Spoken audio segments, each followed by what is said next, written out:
But I want to briefly introduce who's joining me up on stage today, and they're going to give some more comprehensive introductions in a little while. But I'm joined by Danielle Clement. She is our AI Senior Tech Fellow, and Kent Engebretson. He is our Fusion Tech Fellow. Jeff Hamstra is our Propulsion, all of these Senior Tech Fellows. And then Daniel Miller, our Advanced Fluidics Senior Tech Fellow. And we're all from Aeronautics. So we have, in fact, I'm going to talk to you a little bit on the next slide about our Fellows program at Lockheed Martin. So if you are interested in having a technically deep career path at a company like Lockheed Martin or Boeing or Northrop, they're all very similar, the technical fellow role is your opportunity to get that advancement and that notoriety and really help your company. Next slide, please. So Lockheed Martin Fellow Program is a corporate-run program. We have about 570 fellows, I think, right now, 572 fellows and senior fellows out of Lockheed Martin. At Aeronautics, we have a little over 100 fellows, and we have about 21 senior tech fellows, and that's covering a technical landscape of about 17,000 technical folks at Aeronautics. And so these 21 senior fellows are very, very special. They're 0.1% of our population, so it's quite an honor to be this at our company. The reason we have these fellows programs is actually we want to recognize and celebrate people who advance their career in this way. You can decide you want to be a program manager, you can decide you want to lead technical execution, but when you dedicate your life in the advancement of a domain, that's something we really need in our industry, and we want to have a program that recognizes and encourages that commitment. The second reason is it's inspirational to others. These senior fellows, part of their job, and we're going to talk about that more, is to make more folks interested in the fellow role and digging deep into a domain and being the company voice for that. And then lastly, we need to leverage that knowledge. All the work that these folks do, both at work and outside of the work to advance their craft, is something we need as a business to innovate and progress our products and deliver to our customers. Next chart, please. At Lockheed Martin, we have a very distinctive path for our fellowship. It starts with something we call recognized talent, recognized technical talent. And so we identified people, we put them in this recognized technical talent. So we're watching them, and we're already starting to mentor and train them in what they need to do to advance their career as a fellow. The next level is associate fellow. And you can imagine that these associate fellows are starting, they're in the process of earning all the specific requirements. It's really a massive assessment that we use on folks. It's what they do in their day jobs, it's what they do outside of work, and it's what they do as they interview. They all have to interview, a rigorous interview process for advancing to a fellow, and then an even more rigorous one for advancing to a senior fellow. So we talk about and by the way, from a career standpoint, rising technical talent can be early career folks who want to advance in their domain versus maybe be a generalist or some other career path in mind. Associate fellows can range from early to mid-career, mostly mid-career, and then fellows, mid to later career, and senior fellows, and so forth. But it's not just time and grade, and it's not just age. It's really what you've accomplished in your domain and the criticality of the domain that we use. So we have these big 5 elements that we call them that apply, and all our candidates are assessed against these big 5. First of all, criticality of a domain. And we have a broad number of domains that we use, that we have fellows in. So we have a lot of critical domains in our complex aerospace world. So criticality of domain. the depth of that individual's technical impact. What major problem have they solved in their domain that changed the course of the product outcomes or the business outcome for Lockheed Martin and for obviously the government and our customers? The level of executive advocacy, so that means you have to have the relationships, you have to have the influence that executives know the problems you solved. You're able to speak with them in a way that they understand the problem without, succumbing to their impatience, essentially. And so that's a piece of it. And then your ambassadorship outside of Lockheed Martin. So when in conferences like this, the way that you represent the company in different standards meetings, whether it be with the customer or other industry partners, if you are known outside of our company as an industry expert, that's another criteria for our fellows. And then just continuous improvement, learning, and mentoring, training others. Those are the big 5 criteria associated with our fellows program. So let me double check if there was anything else I wanted to share. I'm going to sit down and let each of these panelists, each of these senior fellows tell you a little bit about themselves, and then I have some questions for them, and then you'll be able to ask some questions for them about their career journeys or even their domains. So we'll get started with you, Danielle. Thank you, Linda. Hi, everybody. My name is Danielle Clement, and I will be totally honest with you. I wanted to be a librarian when I was little. I thought for sure I loved to read. I thought librarians sat and read all day. They could just learn from all these books. And then I found out it was a real job, and I wasn't going to be able to just sit and read books all day. And so about that time, I was introduced to the graphing calculator. And I don't know if you guys have experienced the TI-81 graphing calculator, but you can program this calculator. And then I learned I can make machines do what I want. And that was amazing. And that set me down this path of looking at artificial intelligence and computer science and how we can apply that to real-world problems that took me all the way to Lockheed Martin. When I started at Lockheed, I started out doing what's called good old-fashioned AI, which totally makes me feel old now, but that's what it's called. I was looking at working with one of the fellows at the time on route planning algorithms for manned platforms. And we built this amazing system. He built it, I helped him, that created these mathematically perfect routes. And we showed them to the pilots, and the pilots were like, yeah, that's nice and all, but we're pilots. We don't need your routes. And so we thought to ourselves, okay, well, you know who does need our routes?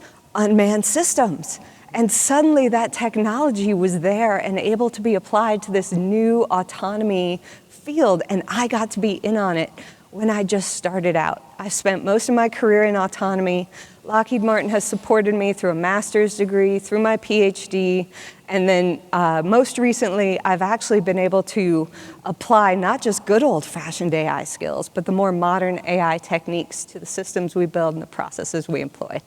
Absolutely love our company, and I'm so excited to talk to you about it today. Thanks. Ken? Hi, Kent Engebretson, and I'll say my origin story began in a dimly lit incubator in the corner of an Air Force base in the middle of Nebraska. And so, which sounds maybe exciting, but in reality, I was an Air Force brat. My dad was enlisted in the Air Force for 20 years as a radio technician. And so he kind of instilled that love for the military. It fulfilled a childhood dream of mine when I got accepted to the United States Air Force Academy. So when I got to the academy, I knew I wanted to be an engineer. And in fact, I went in to be an astronautical engineer, and all it took was one class in astrodynamics. And I was positive that I wanted to be an electrical engineer, right? So I moved there into electrical engineering and haven't looked back. Now, I did have another bit of a hiccup there at the Air Force Academy. It was my junior year. The end of your junior year, you have your pilot qualifying physical, right? And I didn't think I was going to be pilot qualified when I went to the academy, but for a brief moment there, I passed that physical. I squinted just right and passed. And so I left on summer research that summer thinking I was going to go on and be a pilot. And then when I got back, I found out the bad news that whatever waiver I needed was no longer waiverable that year. It was kind of one of those, in the cycle of we have too many pilots, not enough. We were in the too many phase, and so they said no more waivers, right? So that was fine. Shift gears just a little bit. I was fortunate. I was selected as a Draper Fellow to MIT. Went on there, got a master's degree in EE, and then my first assignment was doing F-16 operational test at Tyndall Air Force Base in Florida. Had the good fortune there of flying about a dozen times in the back of an F-16. Linda, JD, a two-seat F-35 would be wonderful, right? Get on that. I also flew in a QF-106 and a QF-4, both of which were older than me, right? And they were remotely piloted by somebody on the ground. So that was an experience. I decided I wasn't using my degree enough, and so I switched gears and went to Air Force Research Lab at Hanscom Air Force Base. Worked there in the electromagnetic scattering branch, getting about as deeply technical as I could. They were threatening to close AFRL, and so another change. They said, you may want to find a new job. And so I went down the hill from there to Electronic Systems Center, and I worked on a place called the Combat ID Integration Management Team, where I really got my love of combat identification. Now, while I loved the job, I loved the people, I loved the mission, my day-to-day role was not all that exciting. And so I found myself going to technical interchange meetings or quarterly reviews with the contractor and wishing I was on the other side of the table, right? That they got to do the fun job, whereas we would kind of fly in every quarter, give some advice, and then fly back out. And it turned out, while I was working, it would be like one day a month where I got to do something deeply technical. And I'd go home that day with a big smile on my face, and because that was a good day. And so I decided, I need more good days in my life. And so I made the difficult decision to leave the Air Force and join Lockheed Martin, which is a whole another story. But while there, I've had the good fortune of working on the F-35. I was brought in to design the combat identification system on the F-35. And I was working as one of the core members of the fusion design team. There's literally 6 of us that locked ourselves in a room for 2 weeks and didn't come out until we had the design basically hammered out. And then we spent a couple more years fleshing out the design, and now decades of testing and building on that. So I have to say, I love my job, I love coming to work, and I leave every day with a smile on my face. That's awesome. That's awesome, Kent. Jeff? Well, good day, everyone. I'm Jeff Hamstra, and like Danielle, I grew up reading a lot of books, although I never wanted to be a librarian. I always knew I was interested in flight, be it from birds or airplanes or insects, and it was just always was the thing that I wanted to pursue, and that's what I studied in school. I went to school in Ann Arbor, and then when I got a job, it was with what was, at the time, General Dynamics in Fort Worth. Stayed at the same location, 3 or 4 different companies along the way. My first assignment was working on the Advanced Tactical Fighter program, which eventually grew up to become the F-22 Raptor. It was a wonderful experience. It was a great place to start an aerospace career. It was a brand new airplane, a brand new engine, and I just learned an awful lot. On F-22, General Dynamics was teamed with Boeing and Lockheed in a competition. And again, from working with the folks from those other companies, I think I learned an important lesson that in aerospace, working across organizations, bringing the best of what everyone has to offer together, it's tough. It causes a lot of arguments, a lot of debates, but in the end, if you're all pulling toward the same goal, you end up with a much better product. After several years on F-22, I was asked to lead the company's research efforts in engine inlet systems, and I had a great team doing that. We worked a number of contracted and internal research programs. One of the ideas we came up with was something called the diverterless inlet, and that eventually was embodied on F-35. That was a very gratifying time of my career because there was a lot of people who said that couldn't be done, and we showed them that it could. Around that time is when I first got involved in AIAA, coincidentally, when authoring a paper that Danielle Miller was writing. I fell in love with the Institute, and it has been greatly beneficial throughout my career. I think Linda will probably have some time to talk about that later. I also have served in both engineering and program management roles on the F-35 Joint Strike Fighter program. That was a very long, very tough project. I think Lockheed and its team members delivered a great product when it was done, but it took a lot longer and cost a lot more than we had planned, and there were many, many challenges along the way. I took an important lesson from F-35, and I think that lesson is that when you struggle against hard technical problems, hard business, hard schedule problems, even if you don't succeed in every aspect, I think you learn a lot more and you grow as an engineer much more than you do by overcoming easier challenges. So I encourage people to take on those hard problems.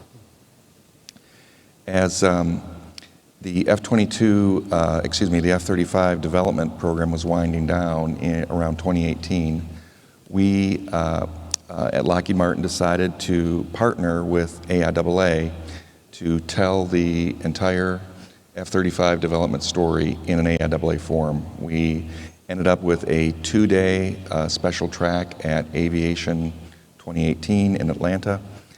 We had 18 technical papers that were all synchronized on various aspects of the F-35. And then the subsequent year, we edited those papers together in a book that I was honored to be the editor of. And I think, I guess I'll conclude with one lesson from that experience, in that often involvement, your day job is very encompassing and takes a lot of effort. But involvement outside of work in professional societies like AIAA or other activities is a great way to enrich your career, and often, as in the case that we found, you can find ways to align the interest, your personal interests, the interest of your home organization, and the interest of the Institute for everyone's benefit. And I think that was a pretty good lesson from that experience. Thanks, Jeff. Thank you, Linda. Daniel?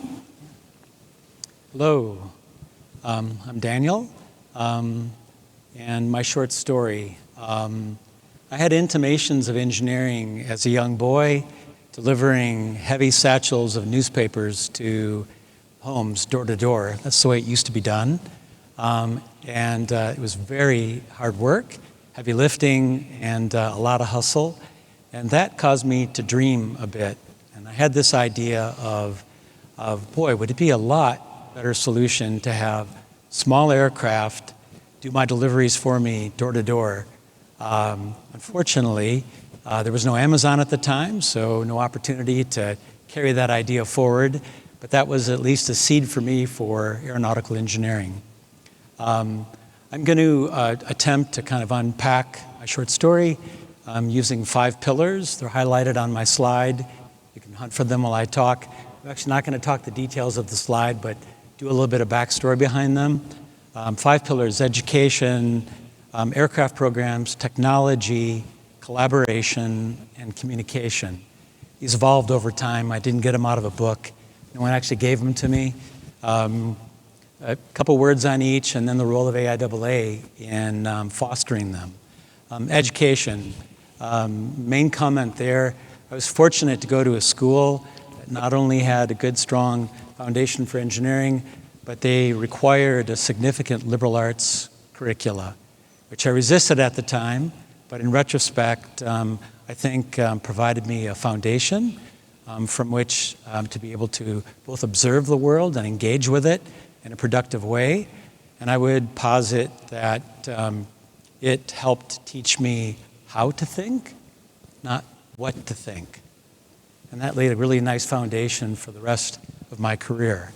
Let me jump over to pillar 2. If you're going to learn your tradecraft and aircraft, you typically dive into one area and learn it well and try to exercise it on the aircraft program. I was very fortunate to support a broad variety of programs. I have a few of them listed on the slide. There are other ones not listed. Here comes AIAA. Every time I would jump into one of these programs, wanted to learn, I would read a stack of AIAA papers, literally. Typical stacks were about that big on my desk. People would come by and see me. I know you don't have those paper copies anymore. You're flipping through your pads, but that's how we did it at the time. One of the great things of this was also there were lots of pop-up opportunities when you're on a major program. People vacate positions. And so I raised my hand and volunteered, stepped out of my comfort zone, and stepped into more of the unknown, typically in adjacent technical domains, not wildly different ones, but ones that I could kind of have a chance to be able to try to pick up and master. Mixed blessing. First thing, the good side is that it gave me a much better grasp of how an aircraft is designed and how it's put together. And the flip side was it gave me this bigger kaleidoscope of a perspective on all the problems we have in designing and fielding new aircraft, which was a conundrum. And that became my gateway drug into technology. And for those of you that work in the R&D field, this might resonate with you. But someone asked me one time, what's it like to do R&D? I work in the production world, and I said, well, I'd liken it to, here comes the liberal arts part of my education. I had to take Greek mythology. I said, Sisyphus. If you know the story, it's the idea of rolling a ball arduously up nearly to the top of a hill, and it's there, stayed put. The next day you come back, and the ball or the boulder has rolled its way down to the bottom.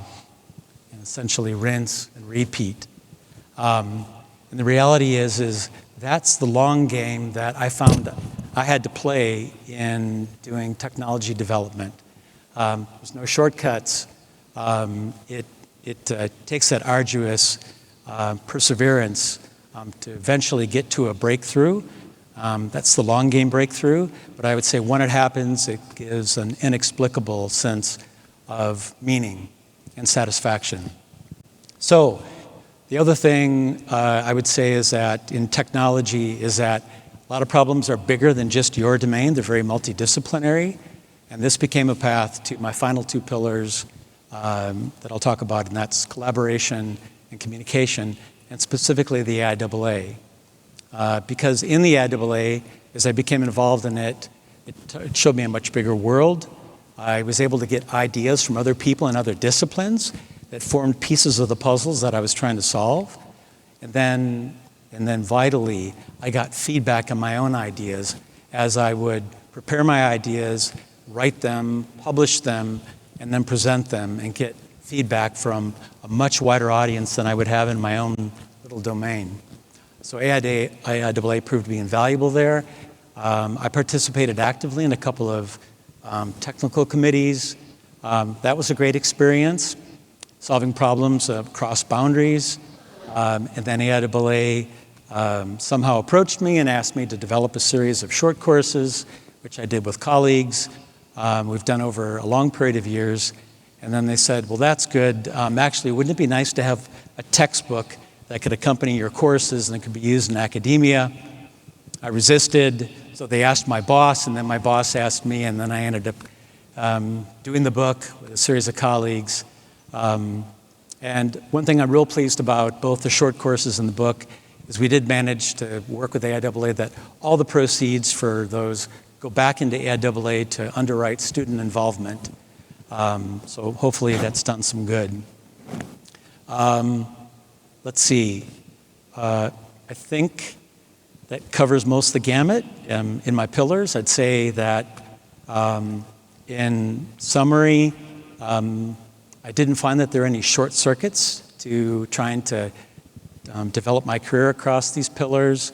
It requires a lot of patience, perseverance, and I would say vision to be able to work through it. It requires a network that AIAA provides.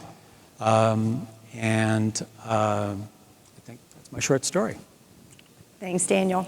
Okay, if you're intimidated with these technical giants talking about rolling boulders up hills and then coming back down, or the arduous hard problems, these folks have a life too, and we're gonna spend a few minutes talking about something a little bit more fun for a minute before we get into more technical discussions.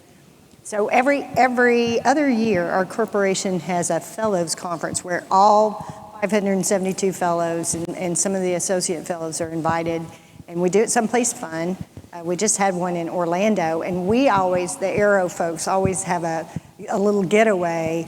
And in our getaway this last time, we talked about fun facts. So these people have fun facts, and I'm going to actually share some of them. We're going to get them to talk about their fun facts today. And I'm going to start with Danielle. You know that we are in Sin City, Danielle, and apparently this is where you rock and roll, and you have experience that we weren't aware of. I'll let you tell us about that experience and how it fits into where we are today. Absolutely. So, I graduated college in the middle of the dot-com boom. And I grew up in New Jersey, went to school in Virginia, moved to Texas for my first telecom job. No kidding, 8 weeks later, I'm laid off in Texas by myself. Find another job doing telecom R&D. That company goes under 6 weeks after that. So now what do I do? I'm in Texas, my whole support system, miles away. Thought to myself, okay, I'm gonna deal blackjack and craps. So I was serious, so I found this job. I'd always loved playing cards. Found this job going to corporate casino parties, dealing blackjack and craps. And they taught me how to do it, and I went to Staples, and I had business cards made, and they said, Danielle, software engineer, and I'd bring them with me to these corporate casino parties, deal blackjack, and say, look, I can count to 21. Don't you want me as a software engineer? And I did this for 6 to 8 months, and Lockheed bit, and I've been happy there ever since. It's one of the more unique ways, I think, to get a job. Probably would not recommend it as a strategy moving forward, but it makes a fun story. I'm going to add to your story a little bit because it's related. I just think it's funny. I was in Lululemon, and I'm in golf clothes and a visor, and I'm buying something, and the kid that's ringing me up, super engaging, and so I figure it's a side job for him. So I asked him what he's doing. He said, well, I'm a computer science major, and I have a job, and I really, really would like another job. I'd really like to work at Lockheed. I said, this is your lucky day. And I pull out my business card, and I give it to him, and he's working as a software engineer. So you never know about these opportunities and where, a door's going to open for you. So that's a great story. Thank you, Danielle. Okay, Kent, I know that Kent has a plan, and Kent has a plan to visit with his daughters all 63 national parks. So where are you on this journey, Kent? How's that going? Yeah, so we didn't start this until a few years ago, but we're up to 19 now. And I've done some with one daughter, some with my other daughter. Most recently, we took the whole family to Yellowstone and Grand Teton National Park. And so we just got back from over the 4th of July. Had a great time. You can see I'm wearing my Carlsbad Cavern socks today up here. And so it's just wonderful.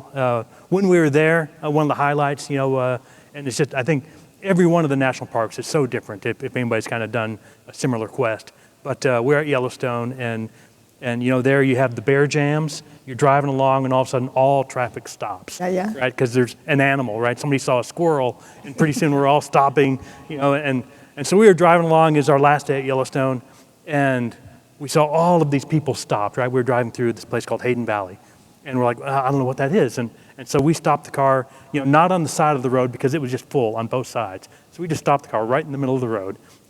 My daughter got out, I handed her the camera, and she's running down, and there was a grizzly bear running through the meadow there, and, they say it'd be like 100 yards away, a football field away. But it's like 30 yards, and everybody's out there with their family just taking these pictures of this grizzly bear, and just a great shared experience. And plus, just getting out into nature is a blast. I love that. When I'm so impressed with it when people have these goals and they want to do them with their families. Our Vice President of Combat Systems, Jerry Lambert, he and his son are trying to hit all of the baseball.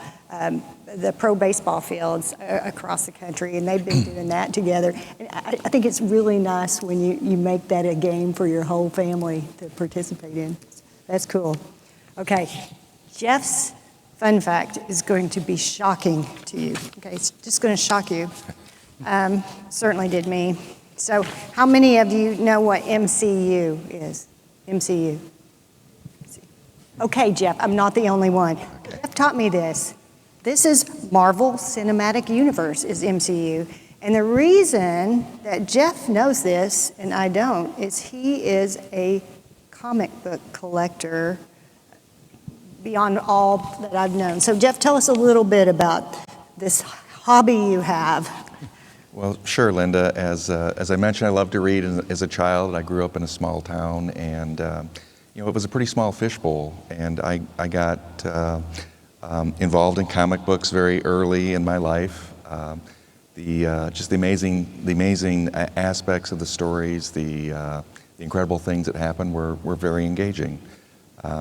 My favorite character as a young kid was the Incredible Hulk. A being of pretty physically imposing presence. 8 foot tall and 1,000 pounds and green is hard to miss. And I spent many recesses arguing with other kids, particularly the annoying Thor fans, on who was stronger. What kept me involved, and I was an avid collector, into my 20s, and I've held my collection since. But it was really the depth of the stories. What Marvel did back in the old days, and we're talking, when these characters came out 50 or 60 years ago, and they've been reimaged many times. But they really put heart into stories that were superficially about these incredible situations. Costume heroes with enormous powers, interdimensional bad guys, and whiz-bang gadgets, and so on. But what made the Marvel characters enduring was the fact that they were all real people. They had human emotions. They confronted everyday problems. If you take Spider-Man, for example, the Spider-Man's creator, Stan Lee, penned the kind of the theme of Spider-Man, that with great power comes great responsibility, right? In other words, we all have a responsibility to use our capabilities for the benefit of society. But how do you balance that against the rest of your life? If you have a family, if you have a day job, if you have to turn your homework in on time, how does all that work? And to what extent do you exercise your responsibility to society versus to yourself and your family? So I think these themes resonate through those early comic books, and you don't have to be a costume superhero to take them to your own heart. We all face these same sort of questions in our lives. Well, Jeff is our propulsion superhero at Lockheed Martin, so I just want you to know that. So did you watch the Lou Ferrigno version when you were a kid of the Incredible Hulk? I did. Oh, I waited so long for that to come on, because, and this was almost in the day, well, this was... We were kids. No internet, Yeah. no internet, no cell phone, 3 Just channels TV. on a black and white TV. But yeah, I really anticipated that. Actually, I was embarrassed, but my mother liked it more than I did, so. Love that. Thank you. Danielle, you're an endurance junkie, and you're a tech fellow, and you're very much, all these people are overachievers. So tell us a little bit about your endurance overachievement and how you balance that with your life. And that was a compliment. That wasn't like World's Smartest Man, where it's not a compliment. So. I've been known to fly about 150,000 miles a year. Would not recommend it, by the way. Only do it if it's toward a bigger purpose. I run and cycle about 1,500 miles a year. It drives my wife crazy. And run races with my adult children. They try to recruit me typically for a different 10K. These days I don't worry about time, but I used to at one point. And I suppose there's some other examples, but those are a few of them, Linda. Why? Or how do I do it? And probably one honest answer is to say lots of double espressos. Those of you that are coffee drinkers. Maybe the why do I bother? And that's probably has something to do with what's inside me, and that's probably a drive for meaning. And perhaps some things that my life and career have taught me, that things that are worthwhile take a lot of time and patience and care, and tendering like a garden. And I would say that that for me applies to great relationships, marriage, parenting with children, and then applying it to career. I would say we've had and we still have significant challenges ahead of us in the aeronautical engineering domain. If you flip through the literature and pay attention, you'll see that we need lots of things from aircraft from a cost standpoint, from weight, from a range, from speed, from a maneuver standpoint, that they're not currently capable of when you put that all together. And I would say working that across the team over a long enough period of time, I've seen that it bears fruit, and that probably is a kind of a clock ticking inside me. Cool. I think we all have those drives, and some of it is the way we were raised in our childhood, and some of it is what we dream for. So thank you for that. I'm going to transition to some technical questions, and I'm going to start with Daniel. Daniel and I have been talking about advanced fluidics since 2005 when you first talked to me about it in the way back. So tell us, what's the big deal on this boundary layer flow control? Why can't we just do things the way we've always done? It's possible to keep doing things the way that we've been doing them, and keep designing aircraft the same way.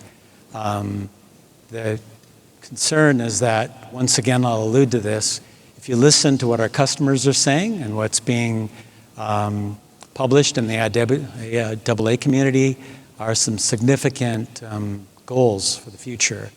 And that's significant gains in range, payload, speed, endurance, we call time on station, all at the same time that these aircraft need to be much, much cheaper, because we have a lot of more stringent requirements on people wanting to buy them.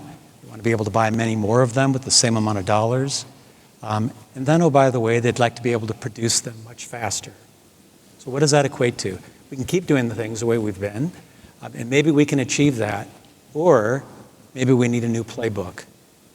And my opinion is that one of a multi-chapter playbook is a new way to envision and think about how we handle fluid dynamics and aerodynamics of aircraft, so that we can design them in different ways from the scratch to be able to take on these ambitions. And if you look in the literature, what you'll see are significant reductions in critical subsystem size, weight, power, reductions in cost, and the rest of the metrics that I had talked about. So it's not the only chapter in the new playbook that I think we need, but I think it needs careful consideration as one chapter. Thank you for that. Tomorrow, J.D. McFarland is going to be leading a panel on propulsion in 2050. Jeff, what are your thoughts on, exciting and interesting new propulsion technologies that are coming in the future? Well, Linda, there are many exciting propulsion technologies that are being worked right now for, and hopefully will achieve. I think if I start at the top, I would start with just the discussion of efficiency. The gas turbine engine is kind of the dominant architecture for aviation right now. It's been around since World War II and has been under constant development. Improvements in propulsion come slow, but they come continually, and we're still a long way from the theoretical limits. Efficiency is important. It's factors directly into range. If you're thinking about commercial side, that's cost per passenger for the passengers. It's also emissions, which are getting more and more important. There are many new architectures, coming out there. Geared turbofans, unducted propellers. On the military side, adaptive cycle engines are a large investment area. You can also talk about, in terms of other architectures, electrification. This is a major topic throughout all of our AIAA, aviation and SciTech events. But the idea of using either all electric or a hybrid electric system to power an aircraft. Batteries work well at small scale, small UASs, or perhaps urban air mobility or vertical takeoff and landing vehicles. But as you get larger or have to go faster or go further, you need to start thinking about the integration of the electric architecture with turbine engines, just like we do with hybrid cars. And there is just a host of research in industry and academia and government going on in that area. I think there's other exciting developments are with fuels. We're working very hard across the industry worldwide on synthetic hydrocarbon fuels. If the feedstocks for those fuels are sustainably sourced, then you end up with something called SAF, Sustainable Aviation Fuel, which has a huge net life cycle carbon emissions benefit. So that's important on the commercial side. On the military side, we're very interested in synthetic fuels for interoperability with the United States and its allies, who may, have greater emphasis on green aviation than we ourselves do. If you think about the ultimate fuel out there, that would be hydrogen. Hydrogen is plentiful in the universe, but not so much on Earth. It's very high energy density, kilojoules per kilogram, and there's no carbon emissions when you combust it or react it. Hydrogen can be used in a combustion engine or in an electric architecture powering a fuel cell. On the positive side, again, you can do a lot with hydrogen. On the negative side, it's low density, so it often has to be cryogenically cooled in order to build a real airplane around it. So that introduces challenges, as does the still lingering issues with the safety of that sort of fuel. I should probably mention hypersonics. High-speed and hypersonic research has continued to be on the upswing for 10 or 15 years now in the United States after going in and out of favor for quite some time. There's a lot of work in hypersonics right now in the government, industry, and academia, continuing to look at the basic ramjet and scramjet architectures. Those sort of engines are easy to describe, but very, very difficult to make work in operation. And then if you want your hypersonic vehicle to take off and land on a runway, you have to look at something like a combined cycle engine, where there's a turbine that will provide power thrust at low speeds, whereas ramjets and scramjets will only work at high speeds. So hypersonics continues to be an area of a lot of investment. The final area I'll mention is kind of touches on the digital transformation and AI areas. There's been, there's been a lot of talk about these things, as we all have heard at our home organizations and throughout the aerospace profession. Digital transformation on the propulsion side will allow us to build models that break down the barriers between industry organizations, between airframers, engine manufacturers, subsystem suppliers, so that we can get to a single model of the propulsion and thermal systems of an airplane and optimize that at the air vehicle rather than the component level. And then on AI, I think one area where I'm very interested there, and there's some research going on, is in the use of AI to help us make more sense out of our data. In propulsion, we have an enormous amount of wind tunnel data, flight test data, and computational data. It sometimes gets overwhelming. And so we need to harness AI to help us turn that data into knowledge, and then knowledge into wisdom to make the right design decisions. Thank you. It was interesting talking with the 2050 crew yesterday about the importance of just some advancements in hybrid electric that would allow some fuel efficiencies, and the impact of fuel efficiency to the entire basically ecosystem of transport. So I'm anxious to see what we're going to do next. And like you said, it's slow, but it's a constant. Kent talked about fusion. You guys may be experts in the fusion, but I wanted to get Kent to explain in remedial terms so that I could understand a little about fusion and how that's working in this environment where we want more open systems architecture. So inviting other people's stuff to be a part of what we're fusing, and even cyber resiliency. So talk to us a little bit about that, Ken. Yeah, sure. I know you can only go so far. So Sure. Yeah, thank you, Lyndon. And my esteemed panel member to my left may disagree with me. I'm sure he will. Because I'd say for an F-35, the real fuel that runs on an F-35 is information, right? And by that I mean, with, again, we have a variety of products at Lockheed Martin, but with our fighter products, they're designed with a mission in mind, and the mission is the avionics. The aircraft just gets us to the point right where we need to go, obviously simplifying overly so. But with fusion, it's all about turning data that our sensors provide into that information.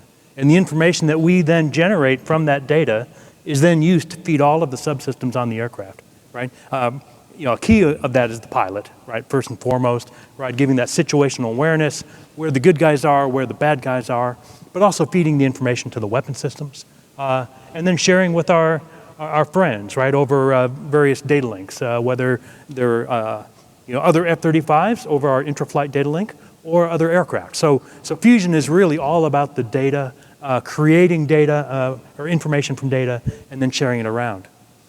To make fusion work, right, it's a lot about understanding where the sensors are good and where they're bad, and so you can extract the good, right, and maximize that while you're minimizing the bad, right? And so we talk about characterizing our sensor inputs, knowing exactly where they work, what kind of uncertainty representations they have, and so we designed F-35 Fusion in 2 years, and then we've been testing it now for 20, right? And so with open mission systems, right, it's all about saying, well, we want to, again, speed the time to market, right, be able to incorporate, right, new sensors, reduce some vendor lock on sensors, right, do a lot of things so that we can quickly add new capabilities to the airframe, right? But it kind of says, well, here's the model of my sensor, here's how it's going to work, and then you have standardized interfaces, standardized design paradigms for how you bring that in, right? And so it's kind of against this notion that we're going to learn exactly how that sensor works, where it doesn't work, all of the years of lessons learned from testing that we've generated, right? It kind of flies in the face of that, right? And so it really puts more of a premium on testing, digital twin, right? We need to increase the fidelity of our models, the fidelity of our testing, so that we can learn those lessons faster, right? And incorporate and reduce that design cycle time. And then the cyber is just a whole additional element, right? Because it's bad enough when the sensor simply just isn't behaving how you expected it to, but it still is wanting to be your friend, right? On the cyber side, you have to deal with all of the opportunities for a sensor or a system to get inside the ecosystem, right, that maybe is not friendly to you. And opening up those interfaces, I think, is going to be,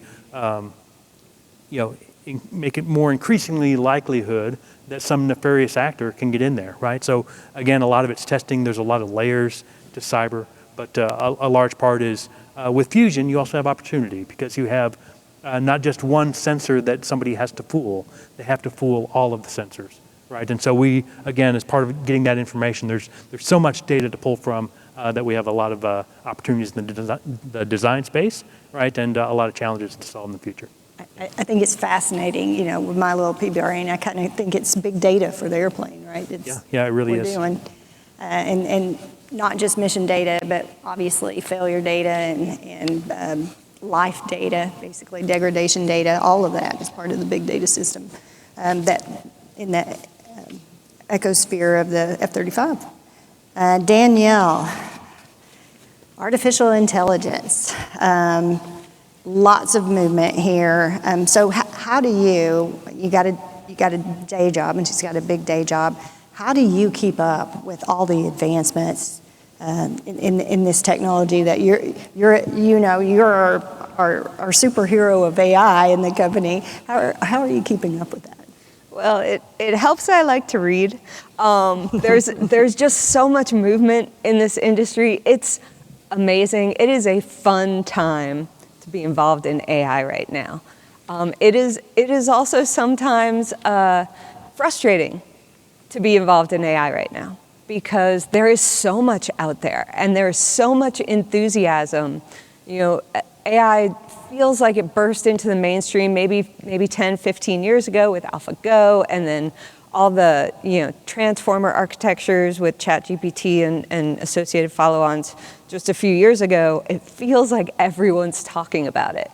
And you want to keep up to date with all of this, you need a whole bunch of folks who can help you, who can read papers, talk to you about things.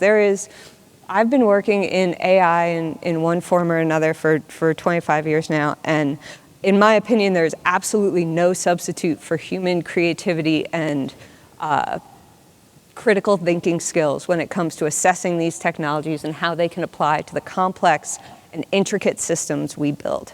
And when we think about how they can apply these technologies, whether it's machine learning or good old-fashioned AI, or even some of these more generative techniques to the systems we build, we really do need to, in the voice of the plenary speaker today, take a systems perspective to that. We don't deploy these types of systems in and of themselves to go live by themselves. They operate in the greater ecosystem of the systems and systems of systems that we build.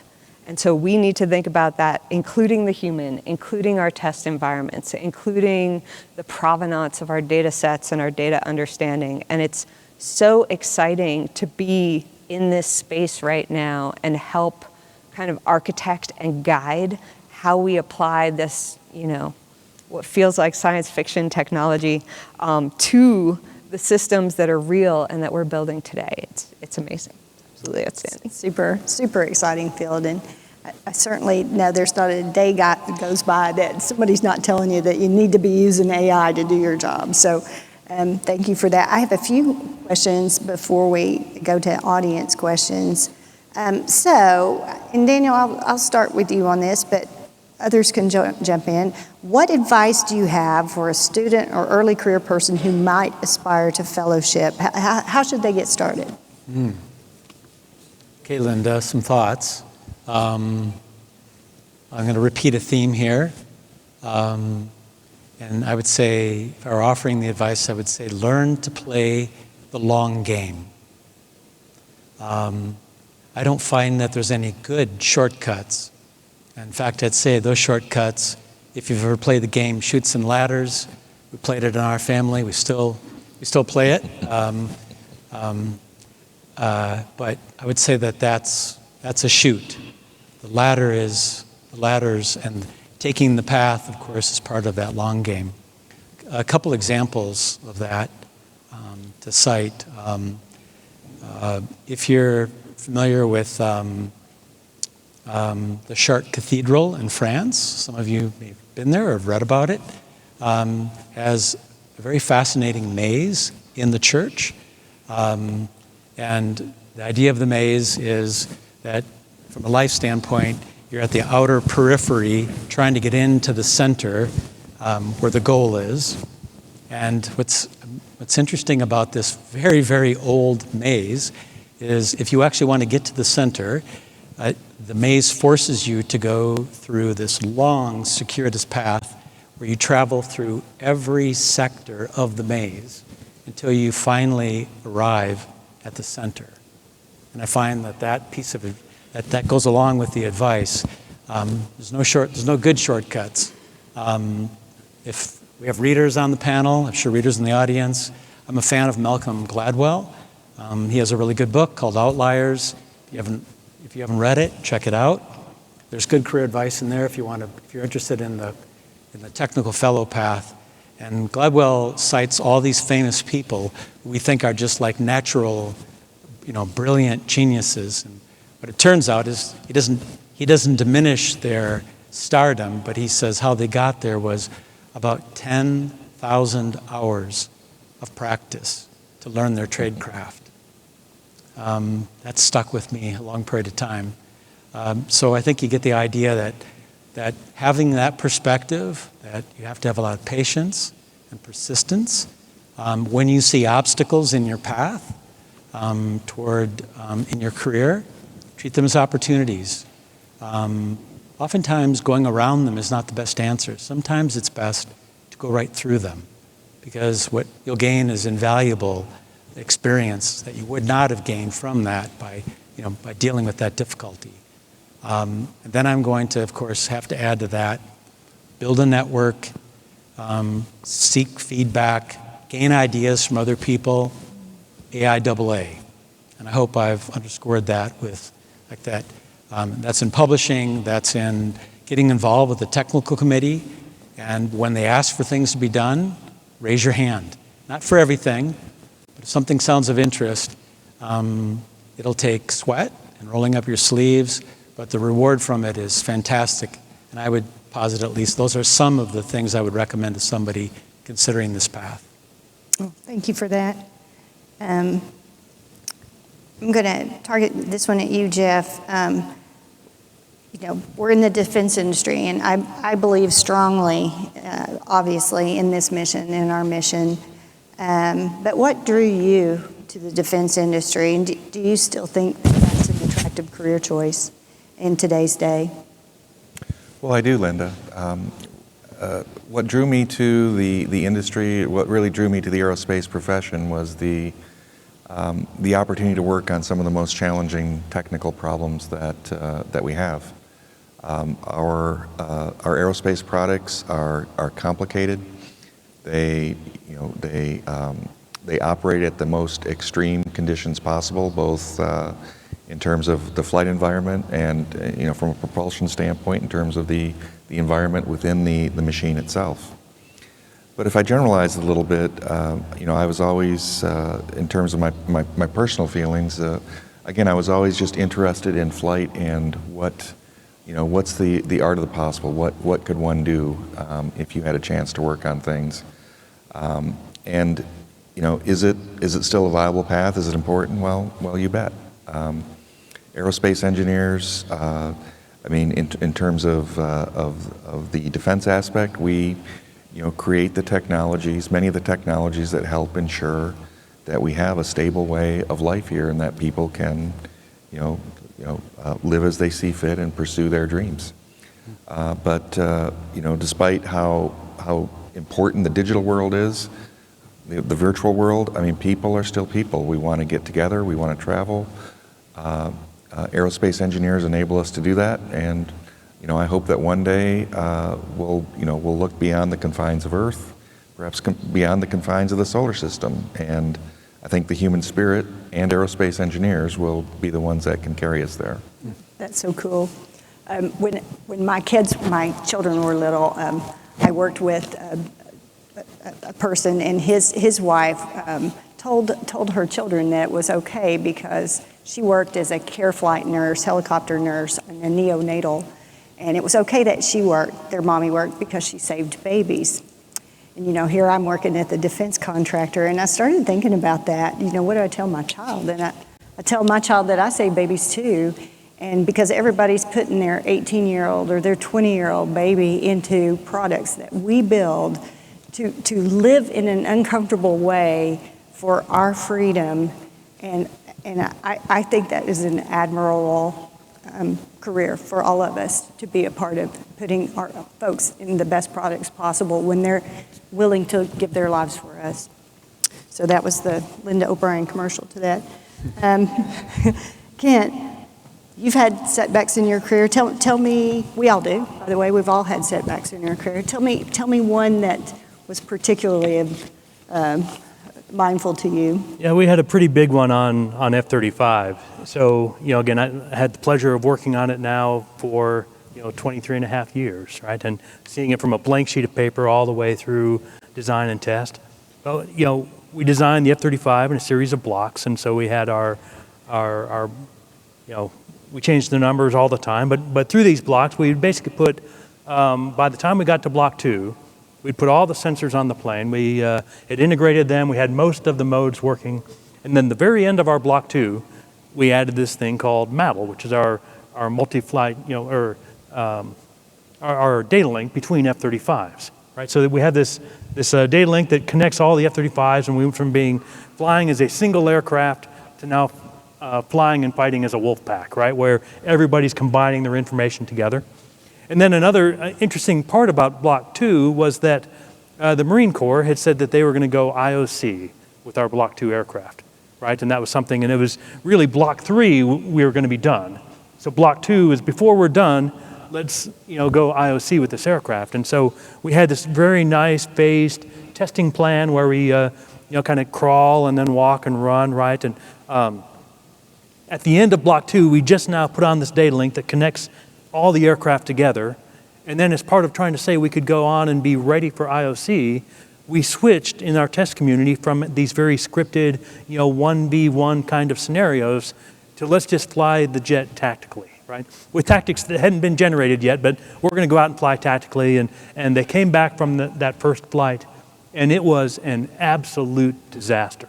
I mean, it could not have gone any worse, right? We had so many tracks on the pilot's display that it was indecipherable what was real and what was fake, right? And because all of these tracks were on the left side of the display, because that's the way the pilot ingressed to the flight area, and they were stuck there throughout the whole mission.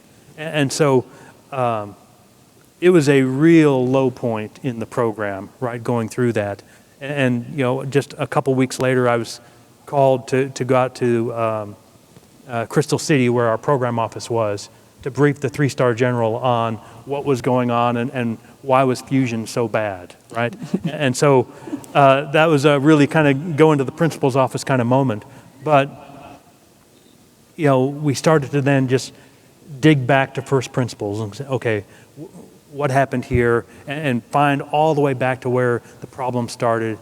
It was a lot of long weeks getting out from under that mess, but it really brought the team closer together, right? Fighting through that and persevering, and I think strengthened the relationship with our customer because we were very honest with them throughout the whole path. There's a lot of back and forth information sharing, and made the product itself then much better at the end. I tell you, when you are honest with your customer and you bring them in part of it every day and they know they can trust you, it makes all the difference working through those problems like that. That's a great story. Danielle, I'm going to actually ask you, although I don't have any red hearts on my question, I guess I can ask them anyway. I'm going to ask you a question that came up from the audience. I'm going to change it just a little bit. So when you work at a company that wants to protect its proprietary data, and you create AI that works within that keeps all the rules, how do you make the AI smart enough when it's living in a more controlled environment?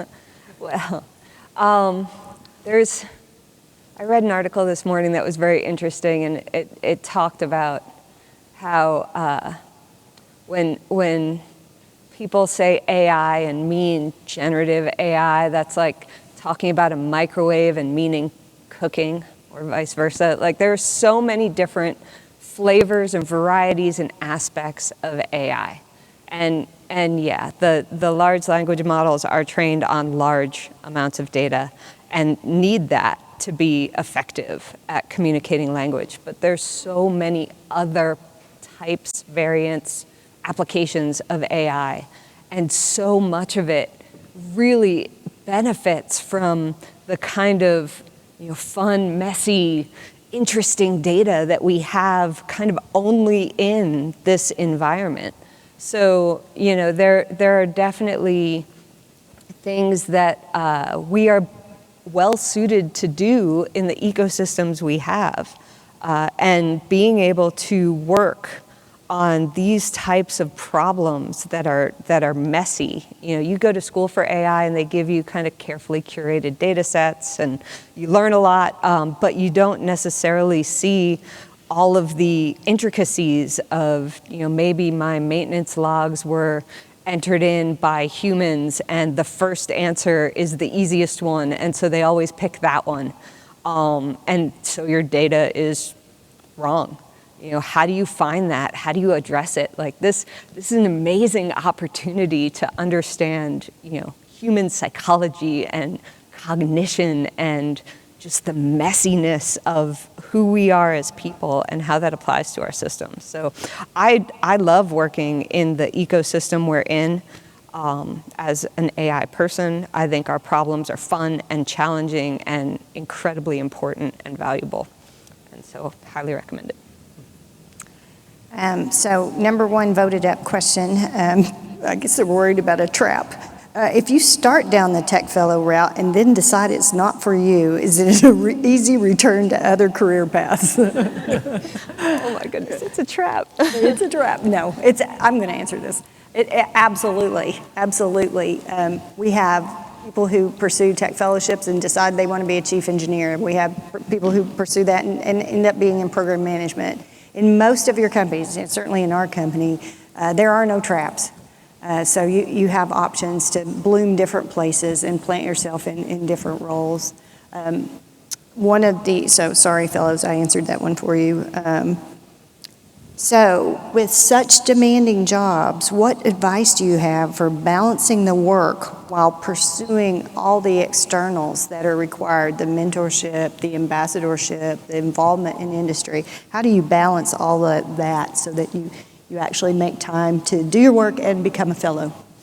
I have a story. Can I go? Yes. Awesome. Okay, so when I mentioned before that Lockheed supported me in getting my PhD.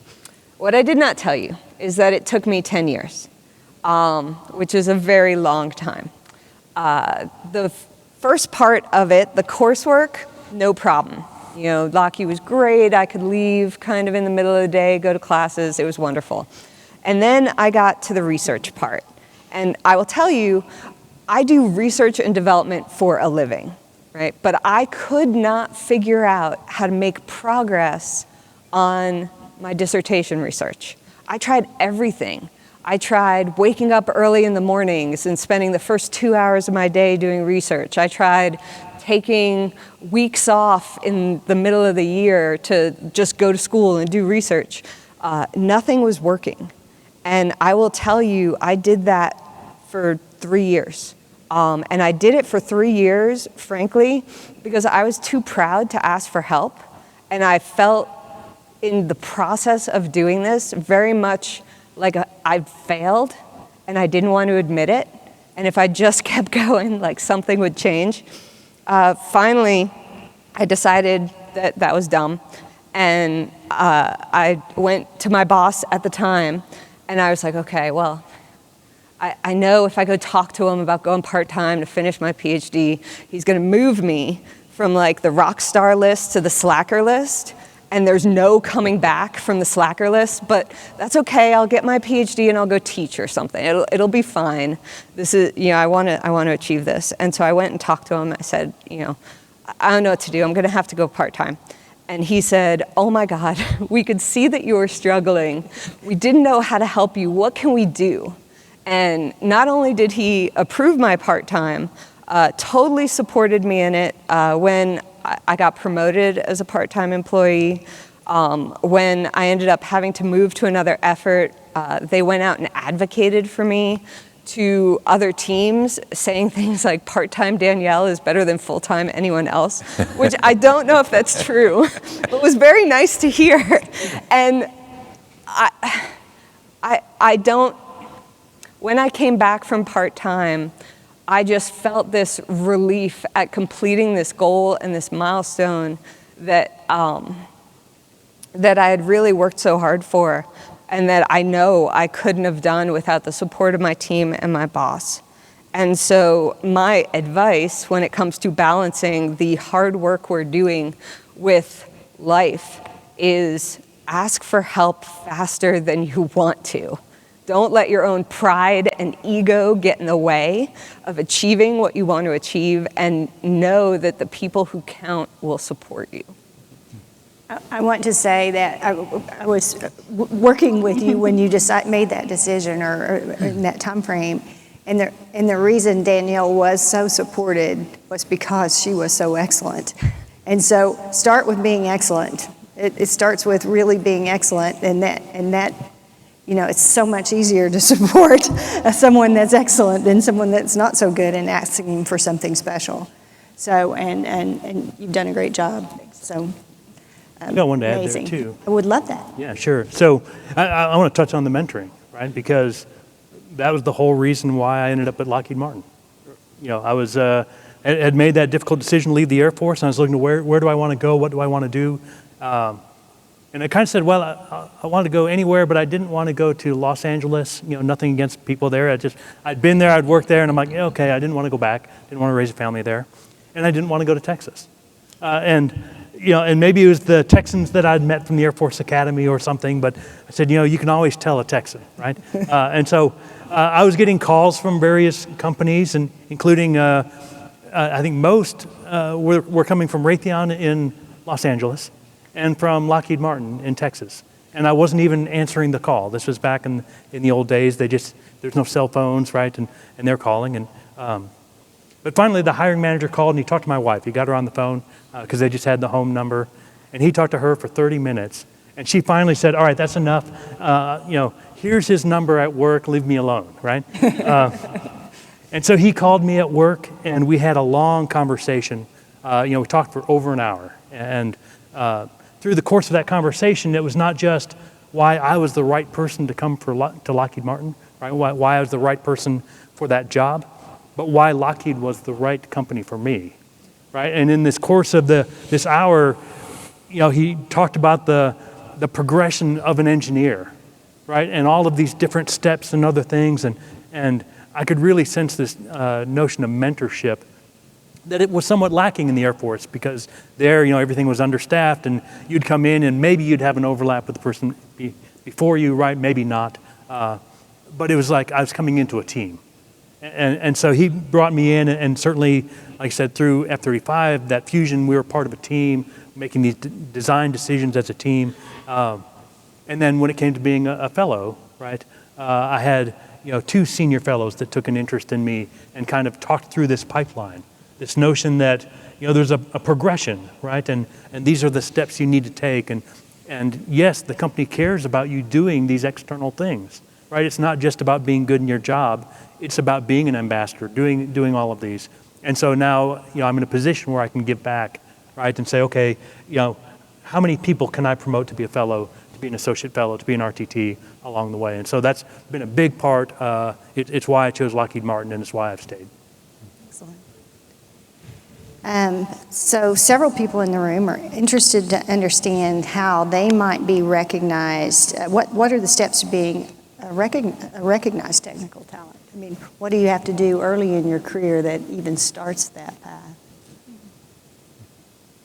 I guess I'll start. I have a few RTTs that I mentor, and was actually in the first class of RTTs.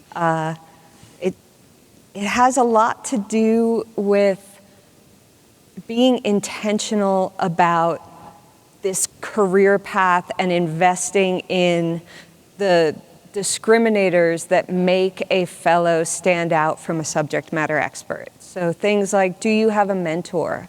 Is there someone in the fellows community that will help you, understand what the needs are, understand how you can make a difference. I know I would not be where I was without that mentorship. Then it's the technical excellence. What is your domain? Are you focused on it? How are you applying what you've learned in all your experiences previously to moving forward? And it's, I guess, finally, it's raising your hand. It's saying, this is a career path I'm interested in. I'd like to learn more. I'd like to learn from the people that are already on that path, and basically asking. We talked about it some yesterday, and it's a broken record from me.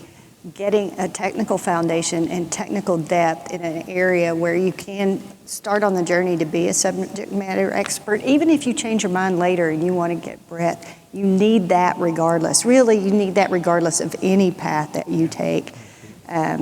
So I would add that. Any other thoughts? Linda, I think it kind of boils down to something simple, and that is, your job is what you train for, it's what pays the bills, but your career is a little bit different than that. Your career is really the intersection of your passions and what your boss tells you to do on your assignments. And I think to be successful, I would bet all of the senior fellows here are deeply passionate about what they do. You want to find a job that you like, but a career that makes you excited to go to that job, and try to find the intersection of those things. And finding that intersection will serve you very well. Okay, last question I'm going to ask, and I'm going to get an answer from each of you. Did you know you always wanted to be a technical fellow early in your career? And if not, when did you know? Me first? Sure. Okay, I did not. I had worked with fellows. I thought fellows were great. I didn't know what I wanted to be when I grew up for quite a long time. And I got the opportunity when I was mid-career to go to the fellows conference where all the fellows were. And I was like, I'm going to use this opportunity to figure out what fellows are and how they get there. And I walked around like a little girl reporter with a notepad and asked all the fellows, how'd you become a fellow? What's the path? I'm type A, I want to know what the path is. Without exception, they all said, I was very lucky. I worked really hard for 25 years and my manager noticed and they made me a fellow. And that answer ticked me off. I'll be very honest with you. Type A, I want a path. I don't want to be lucky. That's not, a career. And so finally I met the senior fellow who is my mentor. And I asked him, and he said, as part of a team, I did all of these different proposals, and we won 96% of them, and the company really valued that, and that's how I became a fellow. I'm like, okay, well, this guy knows what to do. I'm going to follow along with him. And we worked together for 10 years to build what we called my fellow's resume. All the different things that I had done over time that would be on this list of discriminators. And at any time, I could have gone a different way. We actually had a couple conversations like, somebody offered me this job, should I go do this instead? And it always came back to, no, this is where I want to go and what I want to do. And so meeting, that person was instrumental in showing me that there was a path to becoming a fellow, that I was capable of walking it, and that people would support me in doing it. And that's how I knew I wanted to be a fellow. Cool. Kent? Yeah, I would say also no, right? I didn't really know that we had fellows when I first joined Lockheed, and it wasn't until much later that I did, but being a deep technical expert was something that I aspired to be, right? To truly understand and be recognized and get to the why is this happening, right? Not just seeking to accomplish the task, but seeking to understand. And so that was all about just building that technical depth, right? And it was an area that was important, and so then about 10 years of doing this, and this is after almost 9 years in the Air Force and another 10 years at Lockheed Martin, I found out about the RTT program from one of my mentors. He said, okay, so this is now almost 20 years of work, right? And we talked about being early career, but it's earlier career now than when it was first started, right? And so that really got me on the path. And then seeing these people that I really respect, Dr. Brian Brumbach, Dr. Tom Fry, a couple of real pillars at Lockheed, what they had done, it just said, okay, well, that's, all of the 10 attributes that we have, the big 5 you mentioned, right? They really resonate with me as just, that's part of being a professional engineer. And so I just do those things, and then eventually, like you said, with some intention, that resume gets filled out and in a way that matches what Lockheed's looking for. That's awesome. Jeff, your thoughts? Well, I'm a no also. When I didn't know anything about the Fellows Program either, and midway through my career, I was actually the Propulsion department manager at the company and had employees in Fort Worth and in Palmdale, California, and in Georgia. And I spent all my time really managing the efforts of that team. But I'd also been, I had gotten very involved in AIAA. I was involved in SAE. I was doing some work for the national academies. I had done a lot of research programs, and we had, created intellectual property and patents, and I was doing a lot of mentoring of people outside of the people in my group. And one day my boss came to me and said, do you ever think about being a fellow? And my reaction was, well, what's that? Because the fellows program at that time was pretty new. But we talked about it a lot. I talked to some other people, and it just seemed like the right sort of move to be in the right place to pursue where my passions really lay. Yeah, and just so early career folks, when we started, we didn't have a fellows program, so it wasn't anything that we would have learned about. It came probably after, 15 or 20 years of being here that we put one together. Right. Daniel, he's going to answer no too, right? I've enjoyed listening to the answers of my colleagues. If I were to just add something to that, I would say that no, same answer. Though I was exposed very early, I had the privilege when I was in school of being selected as a corporate fellow, which paid for my graduate school. And by the way, for those of you that haven't gone down yet down the graduate school route, I think for fellowship, I would recommend that you look at opportunities to push beyond a bachelor's degree, whether that be a master's degree or a PhD, and get someone else to pay for it.